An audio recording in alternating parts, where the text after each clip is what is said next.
The UAP task force was refused access to a broad crash retrieval program. These are retrieving non-human origin technical vehicles, call it spacecraft if you will, non-human. Y'all, we love UFOs in the channel, and lately we've been going on a tangent of incredible Reddit stories. So I'm very excited to bring you even more true UFO stories, mysteries for all of us to ponder. Starting with the daytime shooting star. I was driving down a road in the middle of the day. There are fields on both sides. No other cars on the road. I saw what looked like a falling star. It was a big white ball of light with a tail, and it was hard to look at, even with sunglasses on. I had time to pull over and stop. Still watching, it fell straight down. This thing was going faster than it should have, and so I was struggling to get my phone out of my pocket without taking my eyes off of it. Here's where it gets weird. Without warning, when it reached about eye level, it leveled off. I watched this thing go from vertical to horizontal in less than a second. It disappeared behind a line of trees and I noped out of there. Hacker Dude 7. I find that fascinating, but I love the fact that he's like, I noped out of there. He saw that, and when he saw it falling, mesmerized. Once he saw it do that sharp turn, that anomalous movement, and dip off horizontally, he said, hell no, and dipped out of there. Honestly, I may have chased it, but that might not have been the smartest move. He has much better survival instincts. Still, I find it fascinating when people get these sightings that show off some of the observables. It's something I really want to see in person. To see that jarring stop and turn suddenly, it must be so wild because we can't do that. It's so cool. Next, we have It Rose Out of the Ocean. I used to live next to a beach in an apartment complex. One night, I was with my friends looking at the ocean from the balcony. The light from the moon was enough for us to watch the waves on the shore.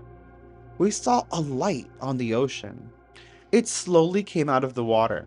What we saw was like an orb-shaped ball of light. It was so bright for a moment that I almost couldn't see the object itself. It kept going up slowly, and it suddenly took off quickly into the dark sky.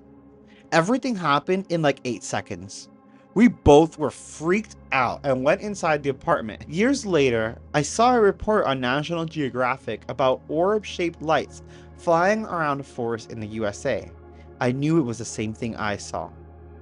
Later. I love this story. I find it very interesting because now that they're being a little bit more transparent about UFOs, and we've had these whistleblowers come out.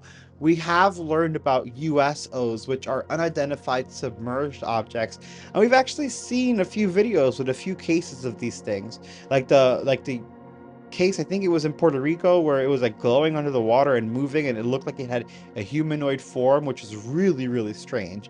So I think it's insane that we've had these stories coming through for a while, and that these guys are probably some of the earliest people to report a USO sighting. Next, we have It Wasn't a Police Car. This was 2012 or 2013.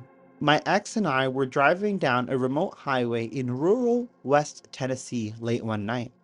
I was in the passenger seat. It was a very open area, no trees, and surrounding on both sides by flat fields. I'm looking out the window to my right and see this thing traverse the sky. It was an artificial looking blue light.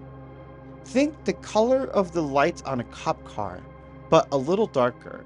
It blinked with an even rhythm 3 or 4 times. The thing that stunned me was how fast it was moving. It was low to the horizon, and it moved from the area of the horizon in the front of us to the area of the horizon behind us in about 3 to 5 seconds. I wasn't able to estimate the size or closeness to Earth because of how fast it happened, but it was big. I've seen shooting stars that were close to the Earth, and this was definitely not what that was. My ex saw it too, and it freaked us both out. Crush You're pretty. Now, I find this story very interesting, and I don't want to discredit what the experiencers thought they saw, but I do want to remind people because we've seen this happen a few times in the UFO community. Sometimes there are major events like movie openings, nightclub openings, hell, even some mall openings, which I still can't believe still happens, where they'll have the giant spotlights on the ground and they'll have them, swooping across the sky, and they move across pretty fast just because their base is on the floor, and a small slant causes a huge distance in the sky. So it is quite possible that you saw a spotlight running across, although they're usually not a dark blue that's darker than the police lights, which is what I find eerie. I mean, also the fact that he said that it was really, really big. I guess what I wish about this sighting in particular is that there was a video alongside it so that we could get better detail on what it was that was seen that night. Still, I found it very fascinating, and I hope that you guys did too. I know you already smashed that like, so make sure you check out those UFO videos, paranormal videos, reading Reddit videos. Check out all the videos. And if you enjoyed this, let me know in the comments so we can do some more true UFO stories.